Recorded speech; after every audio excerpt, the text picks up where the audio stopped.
All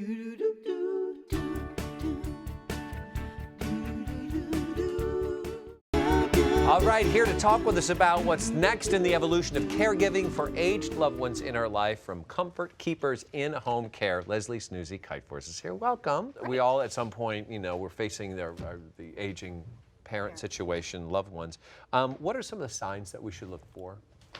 The signs kind of range. You have the physical signs where maybe they're just struggling getting up from their chair. Or you go in the bathroom, you notice the towel rack is a little bit loose. So it might be a sign that they're using it to get out of the shower, which is not safe. Yeah. To maybe a little bit more of the memory issues. So maybe your mom was this great pie maker and she can no longer make a pie from start to finish, or there's just a little bit more of that forgetfulness. Sure.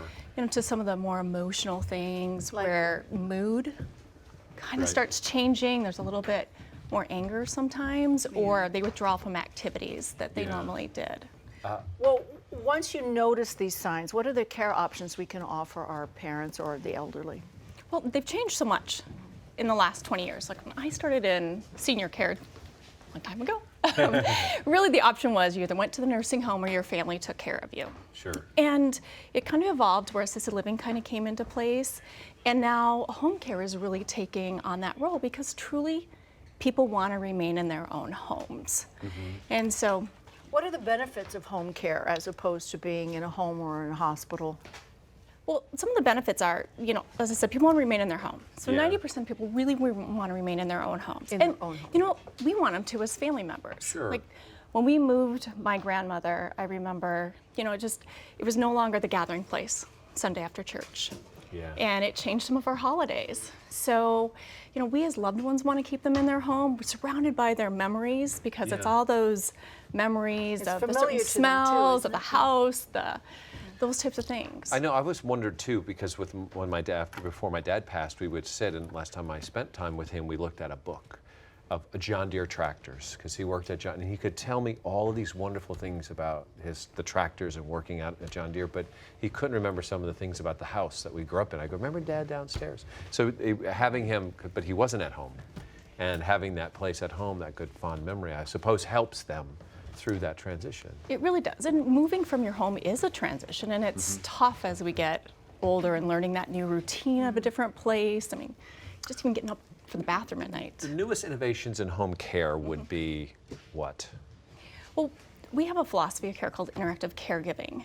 And obviously as we age, there's that sense of kind of getting lonely, we start needing a little bit of assistance. Yeah.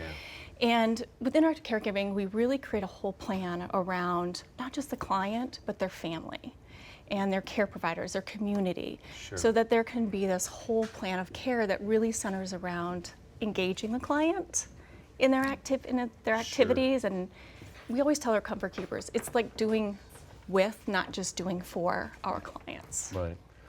We have some examples of interactive caregiving. So what do we have? Well, you have, we're talking about doing puzzles. My mom talks a lot how they're playing bingo and stuff with her, or they do sing-alongs and things like that. Mom loved singing. She loved hearing music. She loves, my mom, she's not a singer. She'll be the first to be like, oh, I hope you're not telling them I sing, Mark. No, but she loves because people will come in and perform for them, and she enjoys that entertainment component. That's there. You say all this is vital care. It's absolutely vital, and with that interactive caregiving approach, we can do the activities that are really specific to that person. So maybe someone doesn't enjoy bingo, but they want to sit around and talk about World War II. Yeah. And I had this client one time, and that was his thing. And we'd sit there, and he'd look at those books, and he was surrounded by all those memories and about his wife, or maybe it is doing puzzles or something to really keep their mind active. Sure. Which is really important as well. It takes a good listener on your part and on your service's part to sit and listen and be inquisitive about World War II, what they remember about that. For the 10th time, which is always great. And act as if it's the first time you hear it, though. Still, but they're amazing stories. Sure. They really are. Well, because I love cooking, and that's one thing I always did for my dad. Yes, I do. For my dad and for my mom, and to make sure they had nutritious meals. And when my mom was able to help, it was a wonderful activity that we could do together. And the importance of sitting down and eating with them. That's a really good point, because sometimes people think, oh, it's just about putting the meal in front of them. But I know I don't like to eat alone. When my 4 kids and my husband are gone, I am like eating the bad frozen food section that she was talking about. Sophie was Yeah, no, not the good stuff. And so having somebody there and preparing the meal, because smells bring back memories. So if you can prepare the meal in the home, sit down and eat with them.